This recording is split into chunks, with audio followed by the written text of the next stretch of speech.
could... Isn't there a human crest she can join? You don't? But,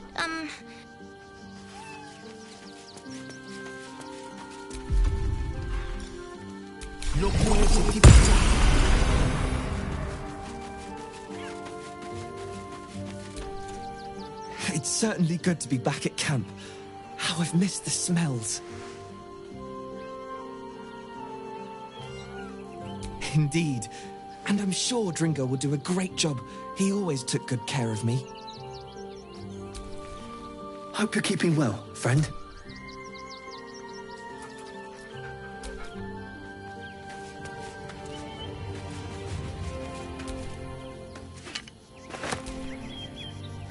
Their entire... Little wonder the surface world is in such disarray, if they are among its protectors. Nervous? Don't be preposterous. I am on alert, as you should be too. I have faced Orin before, and she left scars on me that will never heal. She could be anywhere. Despite her protestations to the contrary, it is clear that Minthara is afraid.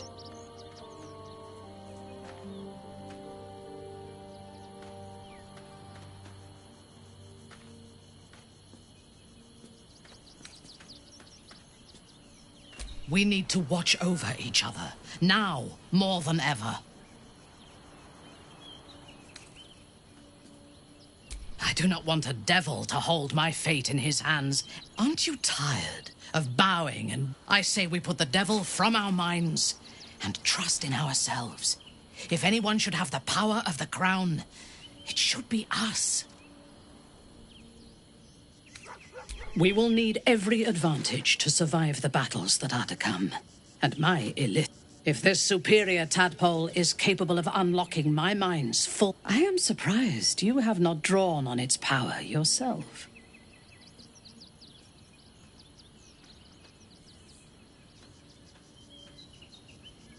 I will be unstoppable. You wish to consult me? I was the Absolute's dagger. I remember every throat that it held me to, and every drop of blood. I take no responsibility for the lives I took. I did nothing in the Absolute's name. I was merely a weapon that it wielded. I would rather die than endure it again. The tadpole, the Absolute. They work together like a drug. I did not feel I was Every action seemed a deliberate choice. The best choice. Even though I could no more have even rational minds like ours. The Absolute can make the impossible seem inevitable. I take no pleasure in his passing. Whatever faults he may have had, Ketheric was a great leader, of course. He ruled Moonrise for centuries. That in itself. I believe he was an honorable man, but the gods used him as their plaything. First, Shah and her sister, then the three behind the Absolute. I sympathize.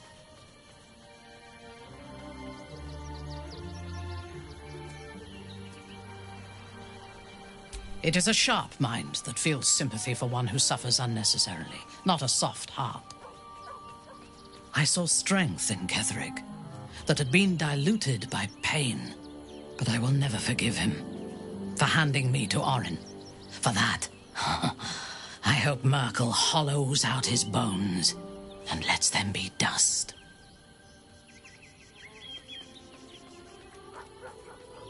A true soul came to my city preaching a message of togetherness, accompanied by 2 novices. Menzoberranzan is not fertile ground for such messages. I killed them and hanged their bodies in my garden. I would have picked prettier corpses if my intentions had been aesthetic. This was a warning against heresy. I was not content with the warning, though. I intended to wage war on their insolent god and the rest of its followers. Even as the flesh sagged and sloughed away from their eyeless skulls, their audacity infuriated me. I had to know where they came from. And whoever sent them was counting on my curiosity overcoming my caution.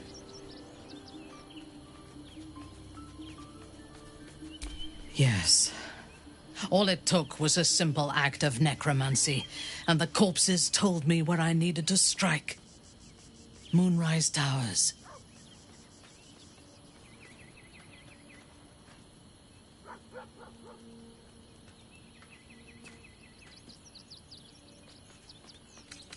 No. I was prepared for combat, but I intended to strike subtly.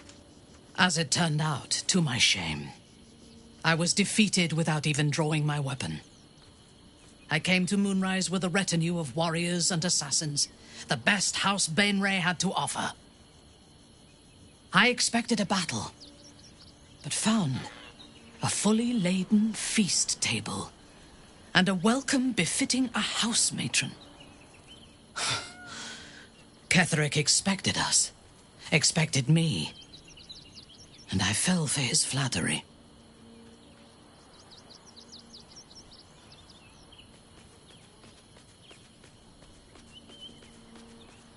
I recognize my flaws. Pride is certainly among them. Ketherick proposed an alliance between Moonrise and Menzoberranzan. I admit I was captivated by him. He invited me to the head of his table as his guest of honor. I was wary, of course. If I had been in his position, the food would have been poisoned. It was not the food I should have been wary of. It was the pale woman at the foot of the table. Orin the Red. We had barely begun to eat when she spoke for the first time. I only caught one word, my name. Then, quick as lightning, she climbed onto the table, a dagger in each hand, and skipped toward me, slicing the throats out of my men as she passed them.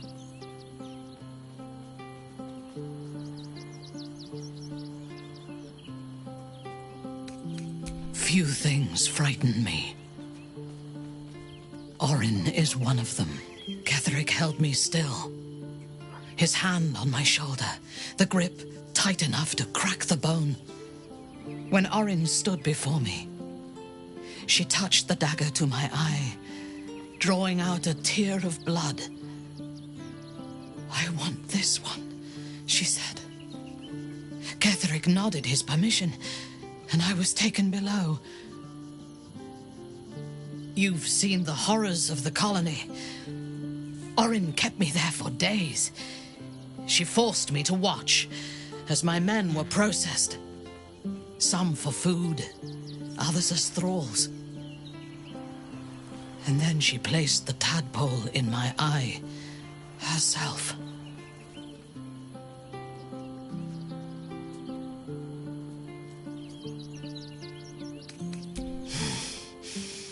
That is certain. You know the rest as well as I do. There were massacres before the Grove. Religious communities, mostly. Those who refused to convert. Then there was you, and now there is freedom. Soon there will be vengeance. I took up my oath long ago, when I swore bloody vengeance against any who defied Lolth. Now, I myself have sinned against the Spider Queen. Though my faith is shattered, my oath endures. I am sworn to destroy all those who serve the Absolute.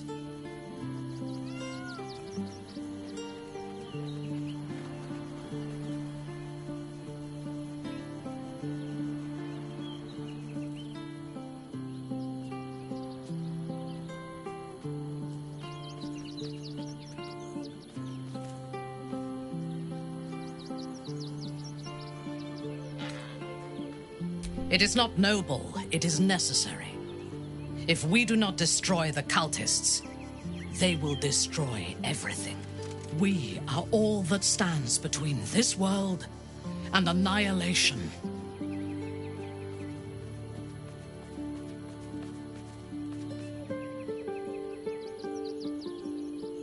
A disparate collection of vagabonds and strays. Did you have anyone particular in mind? It would have been better for us had she embraced Shah and claimed the power of the goddess. But it is better for Shadowheart to be free of that poisonous influence.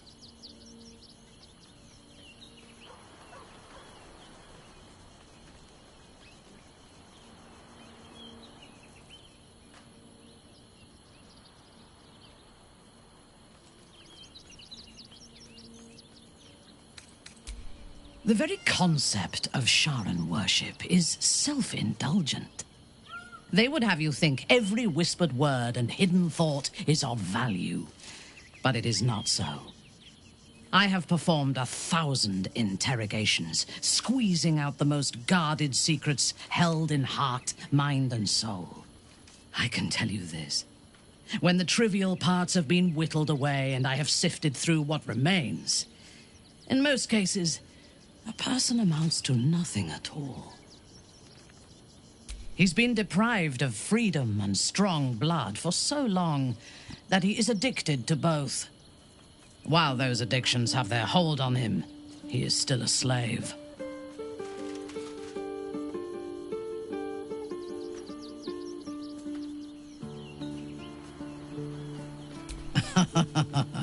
No. He is well aware that I would exsanguinate him entirely if he flashed his fangs at me.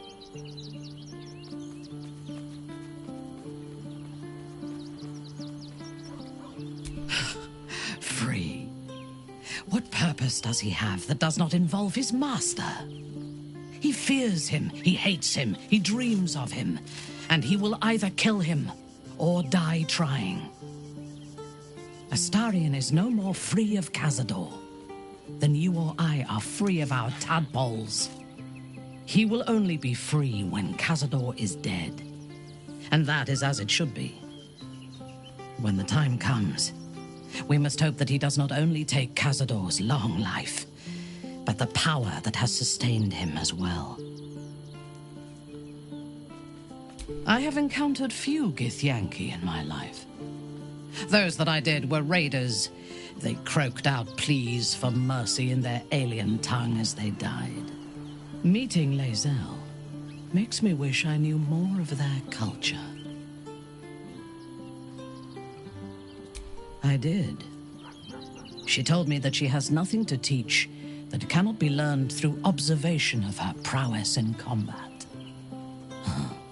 Perhaps she is right. She certainly cuts a striking figure in battle.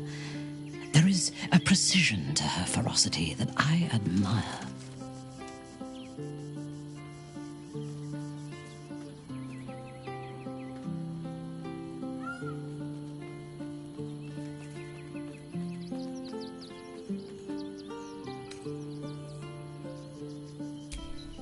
I think I am beginning to. In spite of her youth, there is a patience and precision in Lae'zel's thoughts and actions that I admire. Those qualities will strengthen as she matures. The wizard? No. Their mastery of the weave is commendable, but they are poor conversationalists. In my experience, they do not usually live long enough to make the effort of befriending them worthwhile. Either the enemy recognizes they are a threat and kills them swiftly, or their curiosity leads them to combust while experimenting with the limits of magic. Our wizard is already in a state of suspended combustion, thanks to that orb between his ribs. I suspect it is only a matter of time before he goes up in smoke.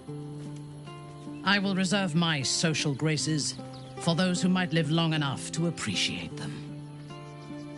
She is intelligent, strong, and capable as both a leader and a fighter. An impressive woman. It is a shame that she devotes all of her talents and experience to the futile cause of the Harpers. Their devotion to preserving balance is pathetic.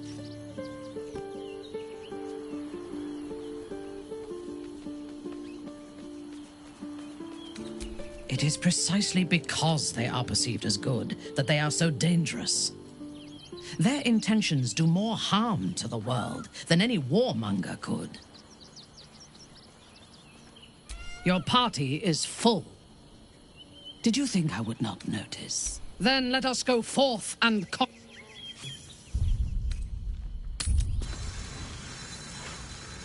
go to Calm's Guns. She has the most fabulous sendal.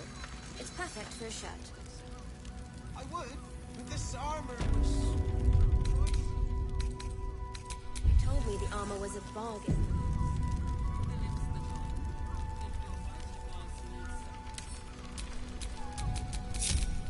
Careful, I bite.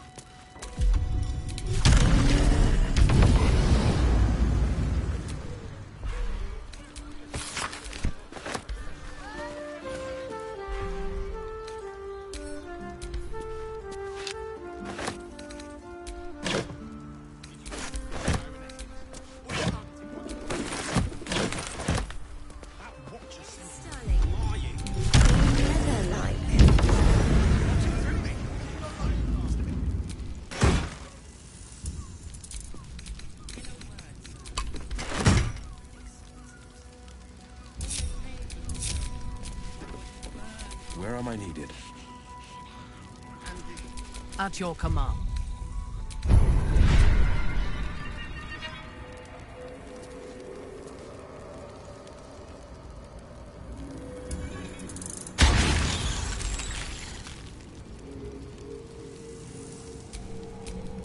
The pride of the gate.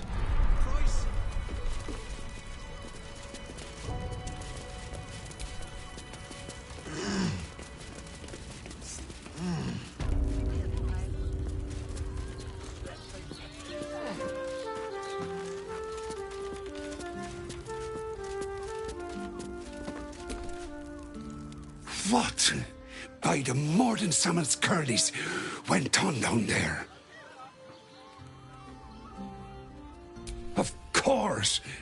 Of course they bloody did. Oh, clear out then. I'm guessing I have some tidying to do before the steel watch squeals by. Plenty, but I'll bend Jahira's pointy old ears when all of this is done. She'll owe me a whole cask of drinks by then.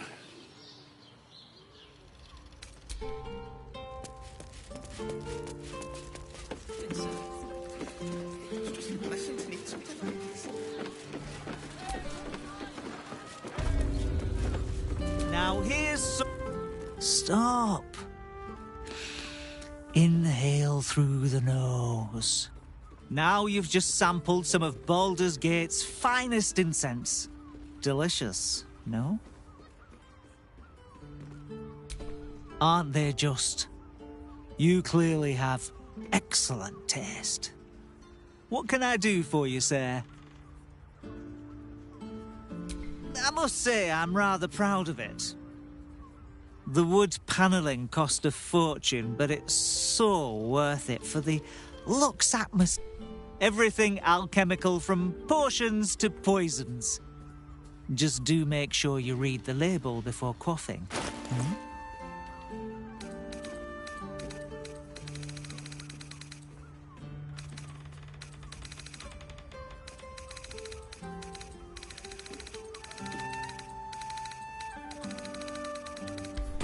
Be sure to...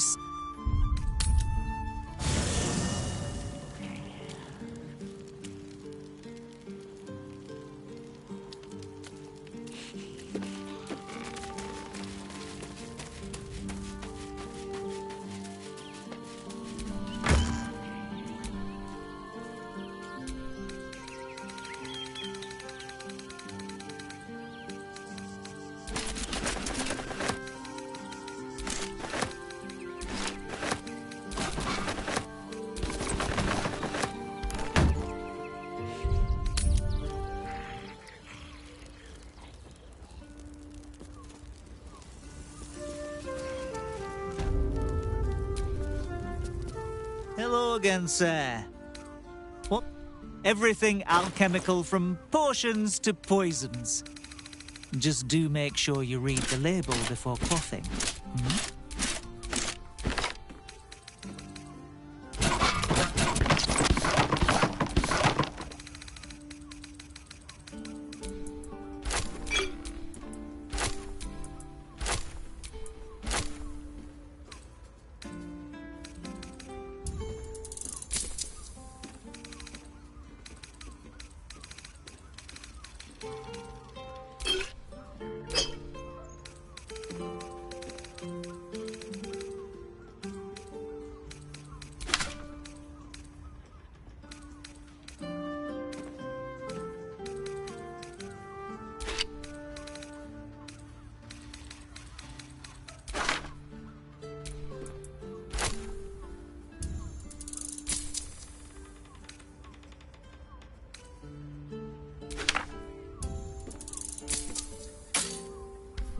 Be sure.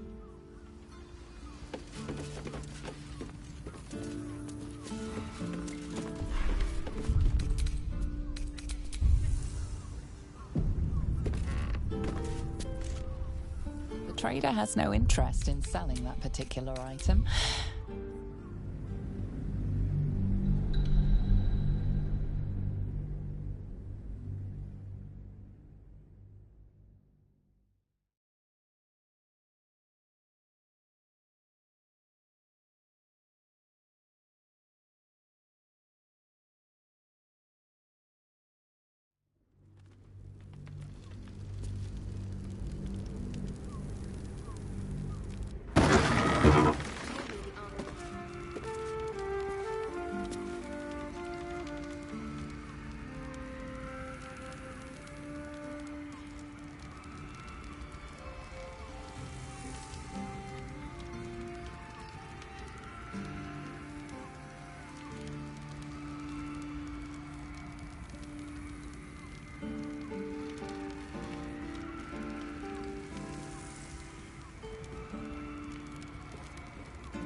What's this now?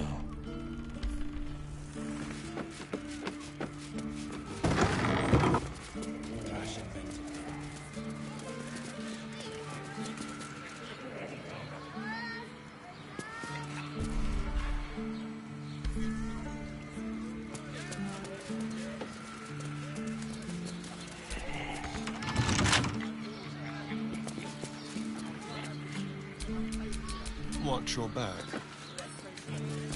For a skeleton king.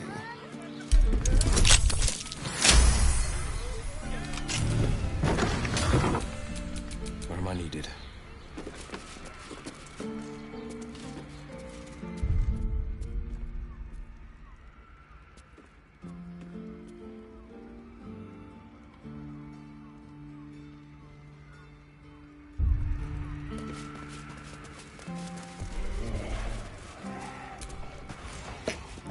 Finders keepers.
For a suit.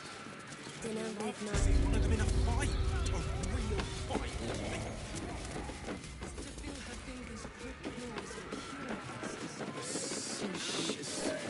Garnish.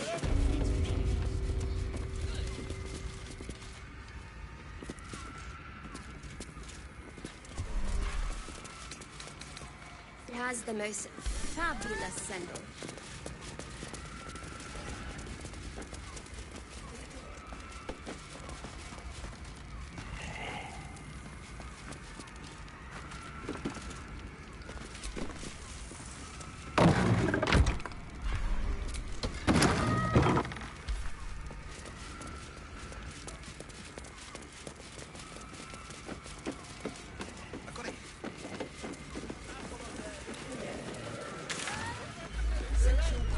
Here we go again. The brain appears to be resisting its masters. It's acting of its own will.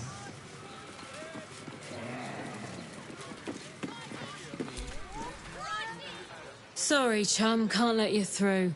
Worms Rock's closed for the day.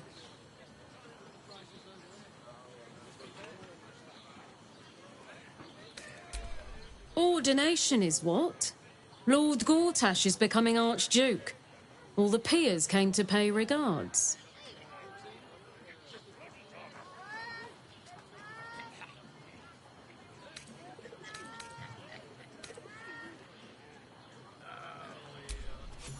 Well, B. You don't look the posh sort. Last door on the right. Go on. Make merry.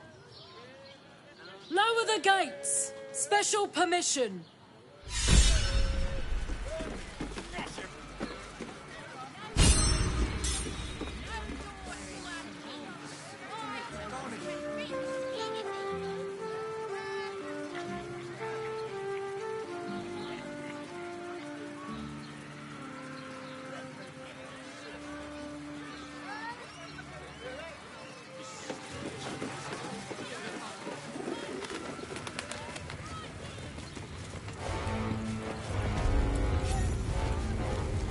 So many dark nooks.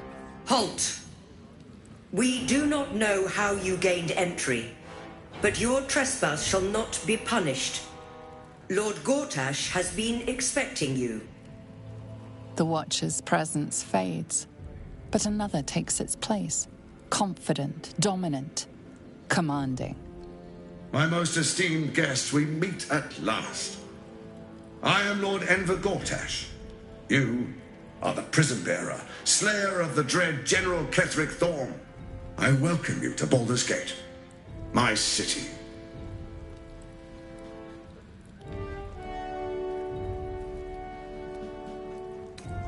Of course, of course. My Steel Watchers are rather adept at keeping the peace, but not entirely suitable for polite conversation. Allow me to formally invite you to my inauguration. Make your way to the ceremonial hall.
Tash is expecting you.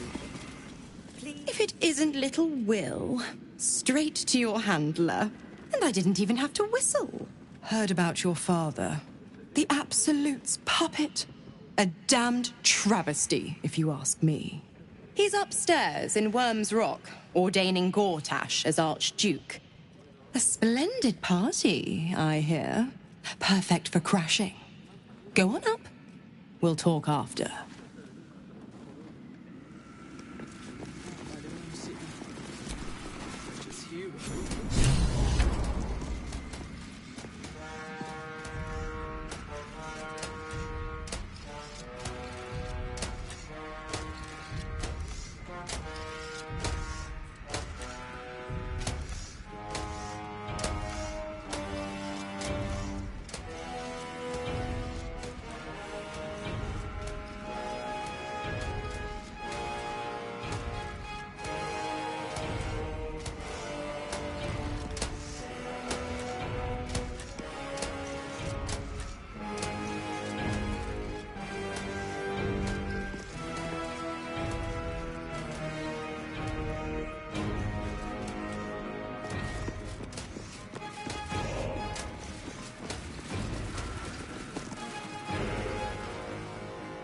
Stand down, villain.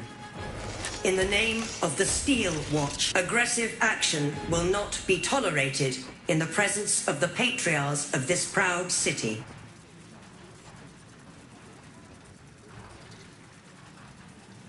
The Steel Watch appreciate your cooperation, citizen. Dearest patriarchs, but a moment. Our very own Blade of Frontiers graces our halls. My friend, forgive the cold welcome. My Steel Watchers are eager watchdogs, for the good of the people, I'm sure you understand.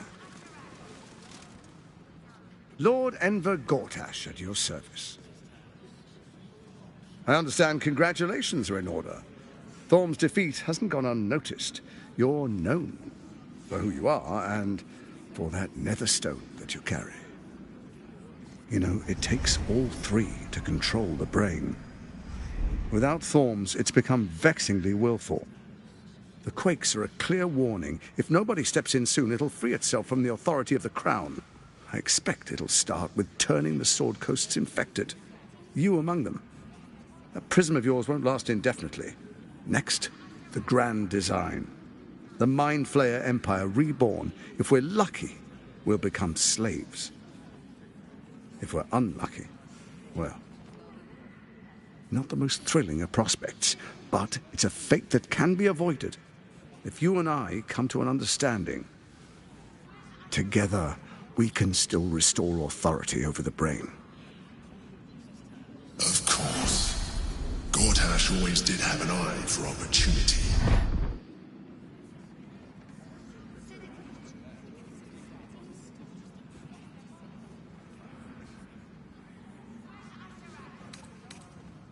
It's not, but it will not follow new orders unless the Netherstones are united to give the command.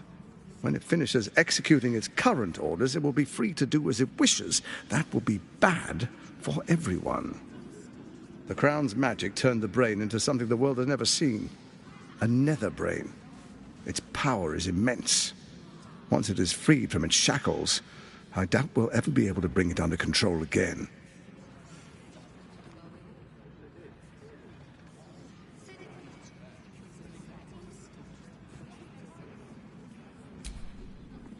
There's an old wisdom. A brittle alliance can never be mended. It can only break. With Ketheric gone, Orin proved treacherous. Baal's chosen wants the Netherstones for herself. She only cares for blood. And your blood and mine are of particular interest to her.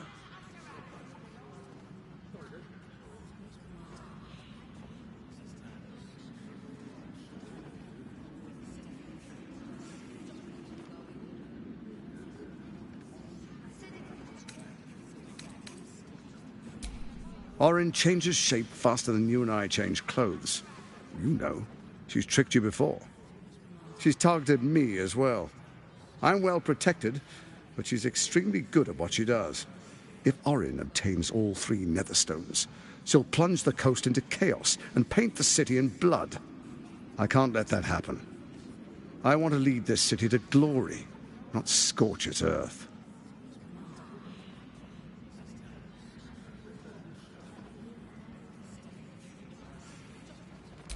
I'd like to propose a pact, a divine oath sworn upon spirit and flesh. I do no harm to you, nor you to me. Furthermore, you'll have nothing to fear from my steel watch while our pact stands. Thorm's stone is yours to keep. When you slay Orin and take her stone, you bring it here, so the 3 are united once again. Together we rule Faerun as kings. No, more than kings. Gods. We rule as the Absolute. What do you say? Shall we be allies? I can detect no deceit. This alliance could serve us well. And if it does not, well, we need not honor it. An ally could be useful, at least for now. And when he's no longer useful, well, we can dispose of him then.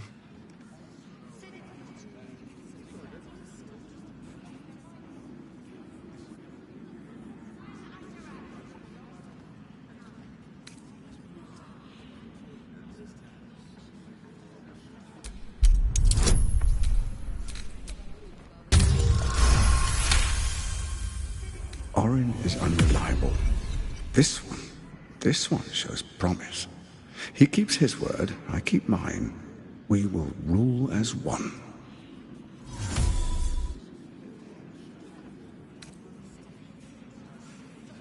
Your father will do whatever you command him to, like any other subject in our kingdom.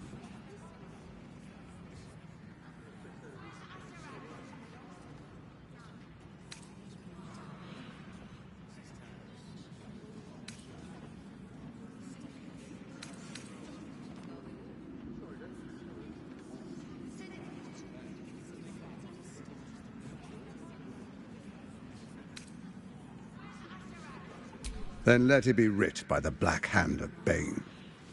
I, Lord Enver Gortash, swear I shall do you no harm. We will rise together over Toriel as a roaring sun. Let me demonstrate why you made the right choice. Your camp is compromised. One among you is an imposter, a faceless. Who, I can't say. I'd suggest a thorough investigation. You'll find I speak the truth. A doppelganger in our camp? A little redundant of me to say, but that could be anyone. The faceless in your camp is like a knife at your throat. Remove it quickly, or any alliance between us would be exceedingly short-lived.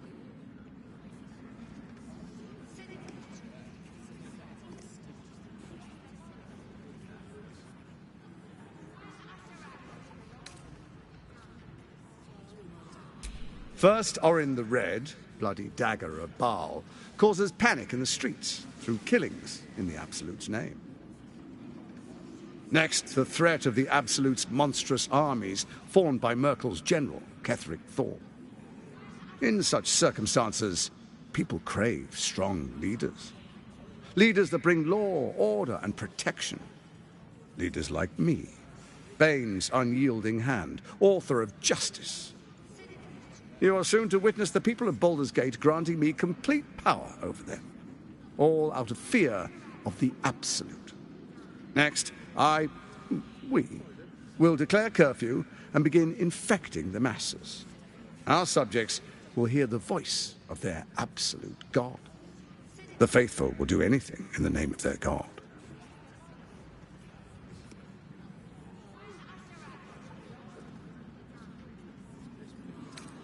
Powerful connections. Let's leave it at that.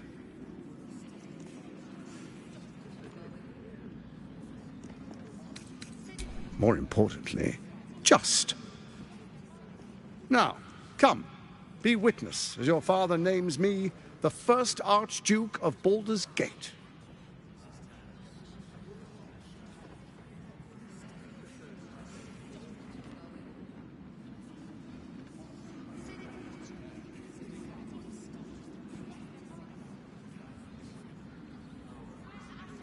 Then we proceed. The patriarchs await. Distinguished dukes, patriarchs, dearest Ravengard, I will heed your call. A new chapter begins.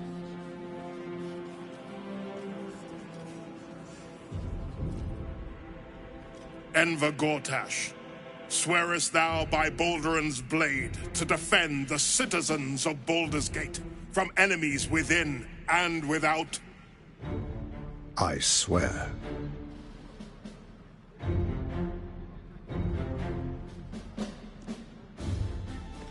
Swearest thou true faith and fealty to the same, by word, deed, and decree, so that none may suffer? I swear. Gathered guests, grant ye consent?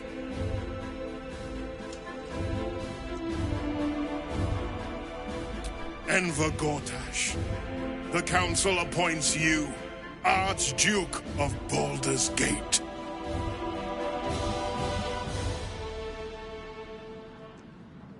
My friends, the Steel Watch stands ready. Let its blade fall on any who would diminish our city. And you, honored guest, will find me in my office above when you return. Do not come empty-handed.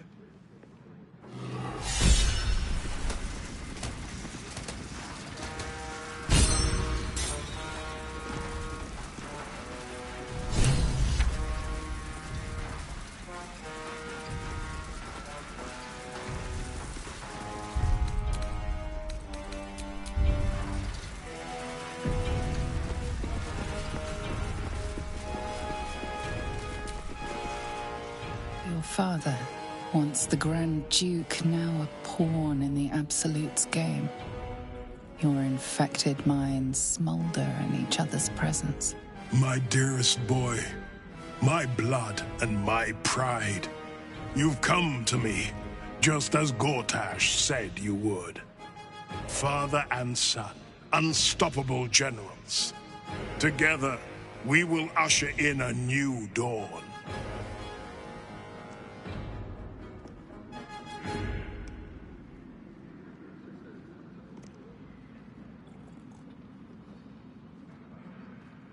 Help me. Ah, the Black Widow caught you in her web.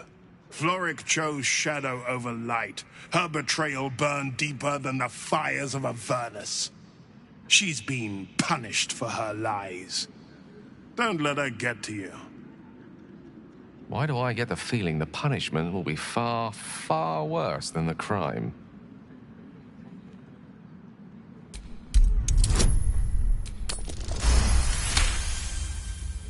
Within Ravengard's memories, you find Councillor Floric.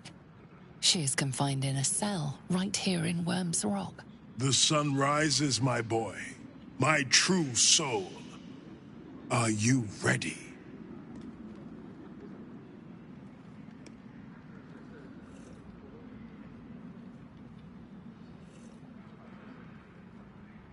Not just glory.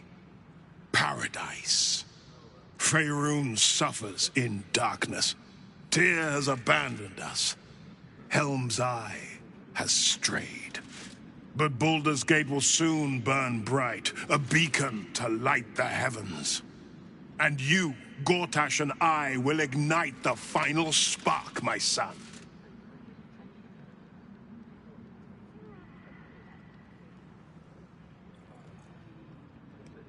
For a brief moment, uncertainty clouds his mind, then dissipates. The astral prism vibrates in concord. What nonsense is this? The prism quivers once more. Ravengard falters. Help me. Your tadpole seizes. The prism stills. Ravengard's empty eyes meet yours. As I said, Baldur's Gate will ascend. Tyrill's first and only grand city.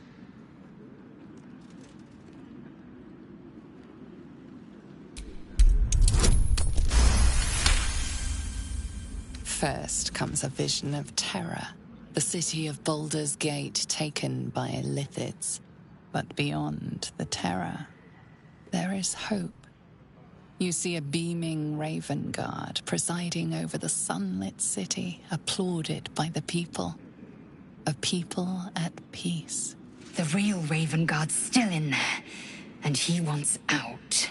Have we finished then?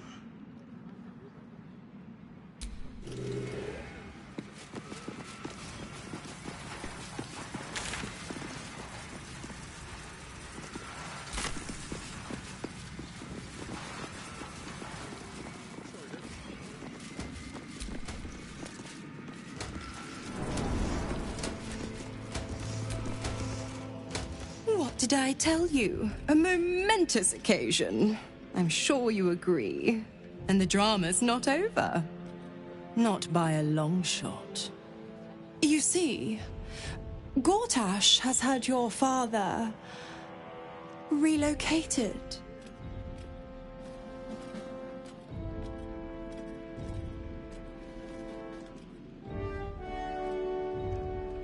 To the slaughter, the way I hear it. Your dad's good as dead, pup. And to think, there's no way to save him. Or is there?